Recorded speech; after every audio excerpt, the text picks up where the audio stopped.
Hello everyone, this is Malika ma'am back again teaching you English and clarifying your doubts for the upcoming board exam, especially for the subject English.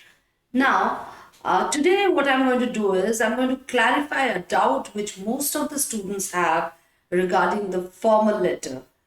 Now, there are two doubts. One is regarding the format of the formal letter, and the second is how to sign off. Also, you have a doubt regarding address how to address the person that you are writing to. So basically, it is also called the salutation part. Okay. So all these things we are going to talk about. Please listen and watch the things that I'm showing on the screen so that you don't have any kind of doubt. And even after that, if you have any doubt, please write in the comment section so that I can reply you and clarify it forever. Okay, now just see on the screen, this is a formal letter. Now what you can see, it is written here, this is the formal letter where the addressee, you have to understand who is the addressee.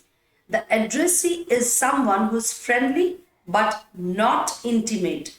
That means we know the addressee, we know the name of the addressee. So there are two types of addressees. One whose name we know, and the other one is someone whose name we don't know.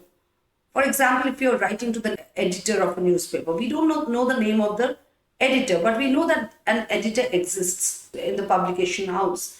So here, this is not a person whose name we don't know. This person is friendly. We have met this person. We know the name of the person, but still we are a bit formal with that person. We are not very informal, just like we are with our friends and relatives. So if you are writing to such a person, then what happens? The format for any kind of formal letter is this. Okay. Now there is the difference where there is a small difference that I'm going to talk about. But first understand, we start with the address of the sender. That means your address. Then comes the date. After that comes the address of the recipient. Okay. Then you write the subject. And all these things have to be left aligned like this. Then if you're writing to someone who's friendly and not intimate, that means you know the name of the person, then we start with dear or respected, then Mr. So-and-so, or just the name of the person, or suppose you're writing to the principal of your school or some other school, you know the name of the person. Definitely if you're writing to the principal, somebody like that, you know the name of the person. But we don't write the name, we just write respected principal sir. Okay, or dear sir. That is also okay. Then we write the content of the letter. At the end, we write something like this, looking forward to hearing from you. And now comes how we sign off. The signing off will be like this, yours sincerely here, because we have known the name of the person. Whether we know the person in person. We know we have already met that person. We know that person exists. We know that the person individually. Therefore, what we are doing, we are writing the dear, respected, and the name of the person or the position of that person, like in the case of a principal. And then we write yours sincerely, and then we sign off. And when we are signing off, the sender's name, in the place of the sender's name, we have to write the full name. We are not going to write our first name. Now there is another type. Just see, this is another type of formal letter where the addressee is someone with whom we have very slight acquaintance and the name is unknown. We don't know that person.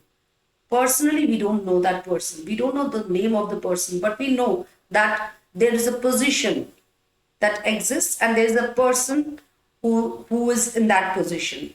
So in that case, what we do, this part remains the same. Address of the sender remains the same. Then the date comes, then the address of the recipient.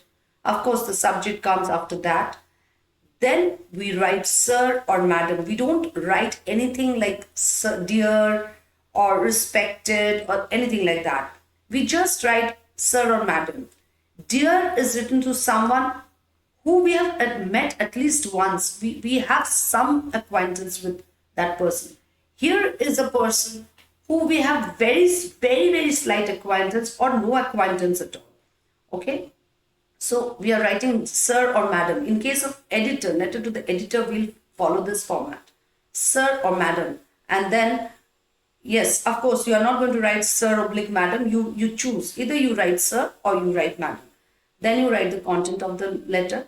Then same way, we end with a line and then we write yours truly.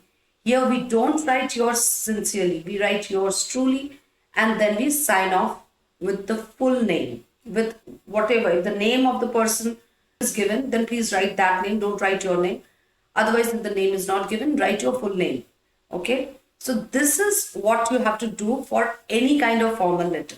Even if you are writing, even if you are sending an invitation letter, which is a formal letter. Now, invitation letters are two types. One is that which you are sending to one person.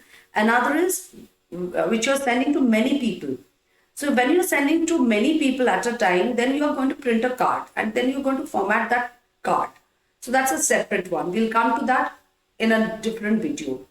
If you're writing a formal letter to one person, in writing an invitation letter, which is a formal one, to a single person, maybe asking that person, requesting that person to be your chief guest or something like that. Remember, you're writing to one single person, then you will follow this format. Okay, then you will follow the letter to the editor format. If you have very less acquaintance with that person. Now, if you are writing to the principal of some school, some other school, it is very likely that you might be knowing because you're from a different school, nearby school, and there might be a little bit of acquaintance, and like this one. You might fall into that category where you're friendly. So if you're writing to that principal, then you can write with dear or respected principal sir, and then you can sign off with yours sincerely. Okay. But if the person is holding a position in some office, some government office, some private organization, and you want that person to be a chief guest, it is very likely that you don't know that person personally. Then you are going to follow this second format, the letter to the editor format. You can call it the letter to the editor format, where you have to write sir or madam and then you sign off with yours truly.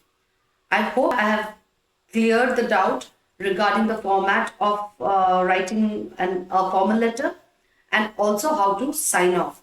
Now, please let me know on the comment section if you still have any kind of doubt. Then I'll be glad to solve that. I'll be glad to answer your questions. And till then, also let me know if you have any other doubt regarding any other any other thing in the writing section. So till then, please like, share, and subscribe to my channel, and also keep commenting. Please, I need your comments so that I get motivation. I get to understand what type of content you're looking for. Okay, thank you so much. Good day.